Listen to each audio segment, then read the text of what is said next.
Monthly expiry का दिन और एक्सपायरी किन लेवल्स पर कटने जा रही है, ये देखना काफ़ी इंपॉर्टेंट होगा, क्योंकि कल का ट्रेडिंग सेशन जैसा हमने देखा था आखिरी कुछ मिनटों में बाजार में जिस तरह से बिकवाली हावी होती हुई दिखी थी, आज शुरुआत कैसी होगी ये जानना काफ़ी इंपॉर्टेंट हो जाता है। और सबसे पहले विदेशी बाजार के संकेत समझ लेते हैं, उसके बाद सीधा सीधा आकलन लगाते हैं कि किन लेवल्स पर अमेरिकी बाजार, एशियाई बाजार के बल पर भारतीय बाजार पर एक इम्पैक्ट पड़ता दिख सकता है। एसजीएक्स निफ्टी सबसे पहले आपके टीवी स्क्रीन पर आ जाएगा। यहाँ पर आप देखिए करीब 1.5% की कमजोरी के साथ हम देख रहे हैं विदेशी बाजार में कमजोरी हावी होती हुई, चाहे एशियाई बाजार हो, अमेरिकी बाजार हो, बिकवाली का दबाव यहाँ पर दिख रहा है।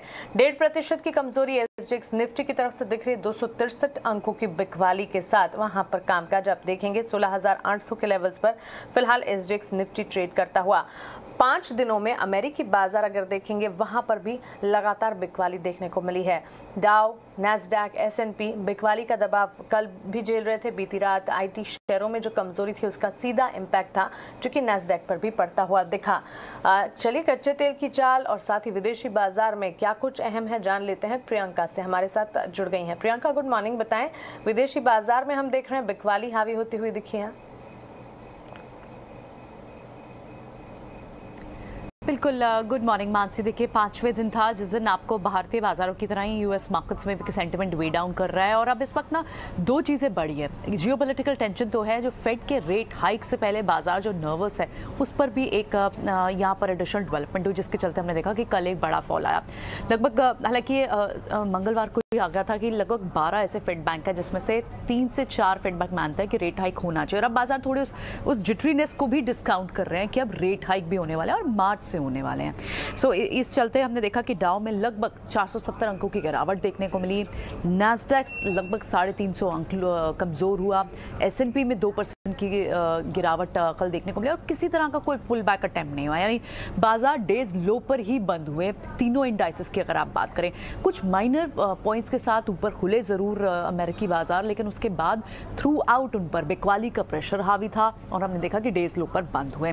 क्रूड की चाल हम लगातार जैसे ट्रैक कर रहे हैं और बड़ी खबर भी है, इस वक्त $97 के आसपास है, लेकिन जिस तरह की जियोपॉलिटिकल टेंशन है उसके अमिड क्रूड की चाल हम ऑलरेडी $100 के पास देख चुके हैं और अभी भी अनकंफर्टेबल लेवल्स पर ही है। और टेंशन में किसी तरह की कोई ईज आउट ना होने के चलते हम ग्लोबली सारे एसेट क्लास पे प्रेशर देख रहे हैं। तो स्टेटस क्यू जैसा हाल होना चाहिए, इसे कहना चाहिए। क्रूड आपको अभी $97 के पास दिखता है।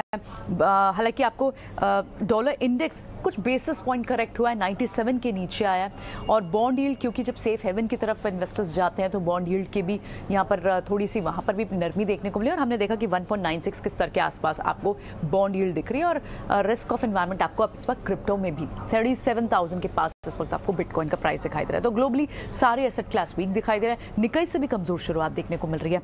लगभग आपको यहाँ निकाई में 250 अंकों की कमजोरी है। आपको याद होगा परसों बाजार बंद थे, लेकिन आज जब सुबह निकाई के बाजार खुले हैं तो कब माफ कीजिएगा, कल बाजार बंद थे निकाई के और आज खुले हैं तो कमजोरी के साथ खुले हैं। तो संकेत बेहद वीक दिखाई दे रहे हैं।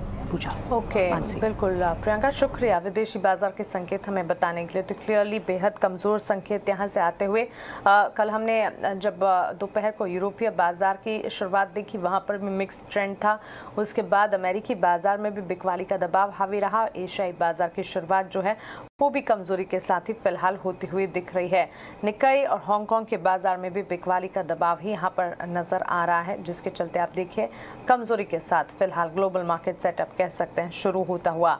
चलिए आगे बढ़ते हैं और जान लेते हैं कल के कारोबारी सत्र में संस्थागत निवेशकों ने क्या किया है। एफआईएस का एक्शन आपकी टीवी स्क्रीन पर आप देखेंगे। एफआईएस ने लगातार बिकवाली जो है वो जारी रखी है।